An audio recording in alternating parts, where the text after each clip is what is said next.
Hi! Ako nga pala si Mami Pam, may dalawang anak. Mas piniling alagaan kaysa magtrabaho. Tara at samahan niyo ako sa simpleng kaganapan ko ngayong araw.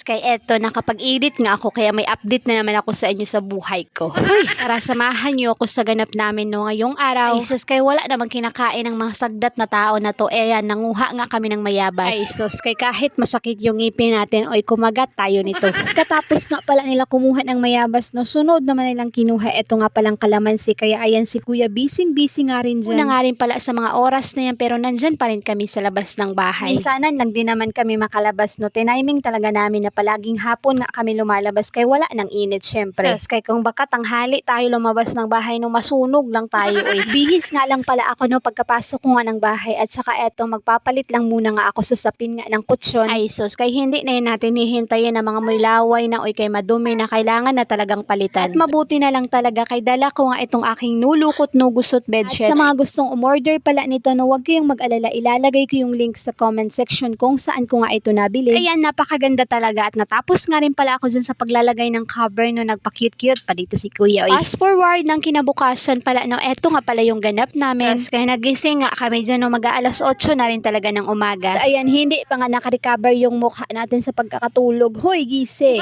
Ang nagising ang batang maliit no, kay alas 2 pa lang sa madaling araw, iyak na ng iyak. Hindi nga kasi maganda yung pakiramdam niya, inatake na naman nga ang batang maliit ng kanyang asthma. Wala rin talaga kaming maayos na tulog no, kay bawat galaw niya palagi siyang umiiyak kay hindi talaga siya makahinga ng maayos. Kailang sana maging mahirap no, basta malayo lang talaga sa mga sakit. Kay mukhang malabo talaga yun, kay lahat siguro ng mga tao no may sakit talaga. Salamat sa Diyos do, kay ngayon nagkalma-kalma na rin talaga yung asthma ng batang maliit. Pagkagising ko nga syempre babangon ako no, nagdiretso na nga rin ako dito kay ginugutom na nga. Amos nga muna ako dyan at syempre nagtoothbrush na rin para hindi mabaho yung ganghaw natin ba. Uy, tamang-tama nga rin no, nagising na nga rin si Kuya kaya tinawag ko na nga rin siya. Susubuan ko nga lang pala si Kuya dyan ng kanin no, kay kung hindi ko yun gagawin baka abutan pa kami ng siyam-siyam na taon ba.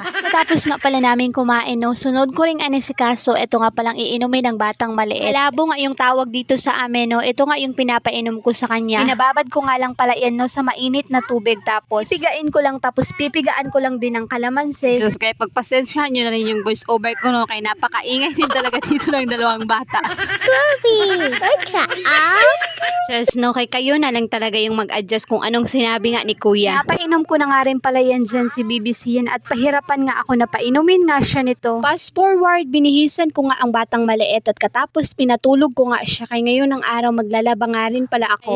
Kay kung baka hindi ako maglaba wala na rin kaming susuotin ba. Hoy, hindi pa naman masyado nga madami tong aking labahin no, pero ayoko talaga ng matambakan. Lang din kasi yung mahihirapan, alam niyo naman napakasakit sa likod at sa kamay sa braso. Kay hindi rin talaga biro ang paglalaba kahit nakaupo lang yan napakasakit sa likod. Live update ko nga ngayon no, naghahanap ako kung saan pwede makabili ba ng likod. Habang tulog nga ang batang maliit, itong si Kuya nagsali-sali na naman dito sa ginagawa ko. Kaya nagbunga nga na naman ako no, maingay nga kaming dalawa, palagi na lang kaming nag-aaway araw-araw, oras-oras. Sabi ko talaga na ang hirap kalaban ng sarili. Hoy, hirap nga lang pala ako dyan ng mga batya no, para malagyan ko nga agad ng mga tubig at maging mabilis lang yung pagbabanlaw ko nga dito sa mga damit. Bilisan ko na nga rin pala yan dyan no, kay tulog pa yung batang maliit, kay kapag nagising yun hindi na rin talaga nagpapababa. Kaya tudo saway nga ako kay Kuya na sabi ko nga sa kanya doon nga lang muna siya para matapos nga rin ako agad dito nga sa aking paglalaba. Mula talaga nang naging nanay ako no, noon ko palang naunawaan ng salitang sakripisyo na kahit mahirap ang isang bagay basta para sa anak kakayanin. O siya, at ayun lang muna for today. Amping kanunay.